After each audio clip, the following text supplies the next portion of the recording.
ಈ ಬಾರಿ ಲೋಕಸಭೆ ಚುನಾವಣೆಗೆ ಸಂಸದ ಪ್ರತಾಪ್ ಸಿಂಹ ಅವರಿಗೆ ಟಿಕೆಟ್ ಮಿಸ್ ಆಗುತ್ತೆ ಅನ್ನುವ ಚರ್ಚೆಗಳಾಗ್ತಾ ಇರುವಂತಹ ಹಿನ್ನೆಲೆಯಲ್ಲಿ ಅವರ ಪರವಾಗಿ ದೊಡ್ಡ ಮಟ್ಟದಲ್ಲಿ ಕ್ಯಾಂಪೇನ್ ನಡೀತಾ ಇದೆ.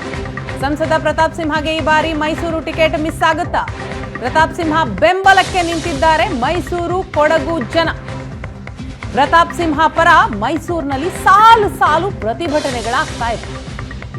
ಮೈಸೂರಿನಲ್ಲಿ ಪ್ರತಾಪ್ ಸಿಂಹ ಪರವಾಗಿ ಪೋಸ್ಟರ್ ಅಭಿಯಾನ ನಡೆಸಲಾಗ್ತಾ ಇದೆ. ಕೊಲಂಬಿಯಾ ಏಷ್ಯಾ ಆಸ್ಪತ್ರೆ ಸರ್ಕಲ್, ಹಿನಕಲ್ ಫ್ಲೈಓವರ್, ಸಂಸದರ ಕಚೇರಿಯ ಬಳಿ ಪ್ರತಿಭಟನೆ ನಡೆಸೋದಕ್ಕೆ ಸಿದ್ಧತೆಗಳಾಗ್ತಾ ಇದೆ. ಬಡವರ ಮಕ್ಕಳು ಬೆಳೆಯಬಾರ್ದಾ ಅಂತ ಆ ಪೋಸ್ಟರ್ನಲ್ಲಿ ಹಾಕಲಾಗಿದೆ. ಪೋಸ್ಟರ್ನ ಗಮನಿಸ್ತಾ ಇದ್ದೀರಿ.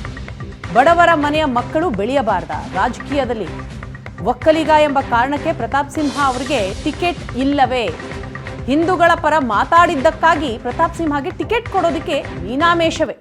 10 ವರ್ಷಗಳಲ್ಲಿ 12 ಟ್ರೈನ್ ತಂದಿದ್ದಕ್ಕಾಗಿ ಪ್ರತಾಪ್ ಸಿಂಹರಿಗೆ ಟಿಕೆಟ್ ಇಲ್ವಾ? ಈ ರೀತಿಯಾಗಿ ಪೋಸ್ಟರ್ ಅಭಿಯಾನ ನಡೆಸೋದಕ್ಕೆ ಮುಂದಾಗ್ಲಾಗ್ತಾ ಇದೆ. ಪ್ರತಾಪ್ ಸಿಂಹಗೆ ಈ ಬಾರಿ ಟಿಕೆಟ್ ಮಿಸ್ ಆಗುತ್ತೆ ಅನ್ನೋ ಸುದ್ದಿ ಹಬ್ಬಿದ ತಕ್ಷಣದಿಂದ ಪ್ರತಾಪ್ ಸಿಂಹ ಅವರು ಕೂಡ ತಮ್ಮ ಬೇಸರವನ್ನ ಮಾಧ್ಯಮದ ಮುಖಾಂತರ ವ್ಯಕ್ತಪಡಿಸಿದ್ರು. ಮತ್ತೊಂದು ಕಡೆ ಈಗ ಪೋಸ್ಟರ್ ಅಭಿಯಾನಕ್ಕೂ ಕೂಡ ಸಿದ್ಧತೆಗಳಾಗಿವೆ.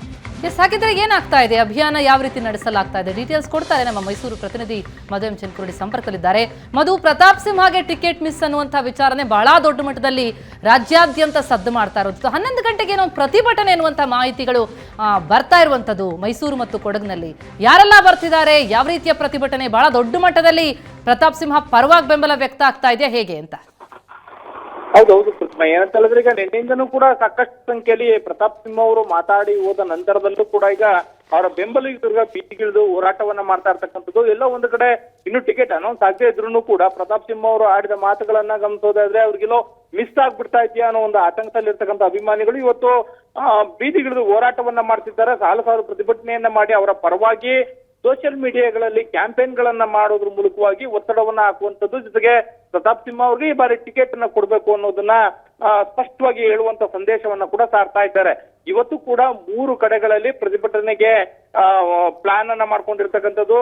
ಬಹಳ ಮುಖ್ಯವಾಗಿ ಇಂಕಲ್ ಫ್ಲೈಓವರ್ ಏನಿದೆ, ಫ್ಲೈಓವರ್ ನಲ್ಲಿ ಸಾವಿರ ಸಂಖ್ಯೆಯಲ್ಲಿ ಅಭಿಮಾನಿಗಳು ಸೇರಿ ಪ್ರತಿಭಟನೆಯನ್ನ ಮಾಡ್ಲಿಕ್ಕೆ, ರಸ್ತೆ ತಡೆಯನ್ನ ಮಾಡ್ಲಿಕ್ಕೆ ಸಿದ್ಧತೆಯನ್ನ ಮಾಡ್ಕೊಂಡಿದ್ದಾರೆ. ಅದೇ ರೀತಿಯಾಗಿ ಬೆಂಗಳೂರು ಮೈಸೂರು ಹೆದ್ದಾರಿಯ ಆರಂಭಿಕ ಜಂಕ್ಷನ್ ಏನಿದೆ, ಆ ಜಂಕ್ಷನ್ ನಲ್ಲೂ ಪ್ರತಿಭಟನೆಯನ್ನ ಮಾಡಬೇಕು. ಸಂಸದರ ಕಚೇರಿ ಮುಂದೆಯೂ ಕೂಡ ಪ್ರತಿಭಟನೆಯನ್ನ ಮಾಡಿ ಹೈಕಮಾಂಡ್ಗೆ ಒತ್ತಡವನ್ನ ಹೇರುವಂತಹ ಕೆಲಸವನ್ನ ಇವತ್ತು ಅವರ ಅಭಿಮಾನಿಗಳು ಮಾಡಿದ್ದಾರೆ.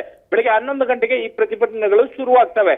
ಇನ್ನು ನಿನ್ನೆಯಿಂದನೇ ಕೂಡ ಈಗಾಗಲೇ ಕೂಡ ಸೋಷಿಯಲ್ ಮೀಡಿಯಾಗಳಲ್ಲಿ ಟ್ವಿಟರ್ ಇರ್ಬೋದು, ಫೇಸ್ಬುಕ್ ಇರ್ಬೋದು, ಎಕ್ಸ್ ಇರ್ಬೋದು, ಈ ರೀತಿಯಾಗಿ ಎಲ್ಲಾ ಸೋಷಿಯಲ್ ಪ್ಲಾಟ್ಫಾರ್ಮ್ಗಳೇನಿವೆ, ಪ್ಲಾಟ್ಫಾರ್ಮ್ಗಳಲ್ಲಿ ಪ್ರತಾಪ್ ಸಿಂಹ ಅವರು 10 ವರ್ಷಗಳು ಏನೆಲ್ಲವನ್ನ ಮಾಡಿದ್ರು, ಜೊತೆಗೆ ಹಿಂದುತ್ವಕ್ಕಾಗಿ ಅವ್ರು ಏನೆಲ್ಲ ಮಾಡಿದ್ರು, ಜೊತೆಗೆ ಮುಸ್ಲಿಮರನ್ನ ವಿರೋಧ ಮಾಡ್ಕೊಂಡ್ರೆ ಟಿಪ್ಪು ರೈಲನ್ನ ಹೆಸರನ್ನ ಬದಲಾವಣೆ ಮಾಡೋದ್ರಿಂದ ಹಿಡಿದು ಹಿಂದುತ್ವಕ್ಕಾಗಿ ಎಲ್ಲವನ್ನ ಮಾಡಿದ್ದಾರೆ. ಎಲ್ಲವನ್ನು ಹಾಕೋದ್ರ ಮೂಲಕವಾಗಿ ಇಷ್ಟೆಲ್ಲ ಹೋರಾಟ ಮಾಡಿದಕ್ಕಾಗಿ ಅವ್ರಿಗೆ ಟಿಕೆಟ್ ತಪ್ಪಿಸ್ತಾ ಇದ್ದೀರಾ, ಇಲ್ಲ ಟಿಕೆಟ್ ಕೊಡ ನಿಟ್ಟಿನಲ್ಲಿ ಸೋಷಿಯಲ್ ಮೀಡಿಯಾದಲ್ಲೂ ಕೂಡ ಅವರ ಪರವಾಗಿ ಅಭಿಯಾನಗಳು ಬಹಳ ಜೋರಾಗಿ ನಡೀತಾ ಇವೆ. ಇವತ್ತು 11 ಗಂಟೆಯಿಂದ ಕೂಡ ಪ್ರತಿಭಟನೆಗಳು ನಡೀತವೆ. ಥ್ಯಾಂಕ್ ಯು ಸೋ ಮಚ್ ಮಧು ತಮ್ಮೆಲ್ಲ ಮಾಹಿತಿಗೆ. ಎಸ್, ಇದು ಮೈಸೂರಿನ ವಿಚಾರ.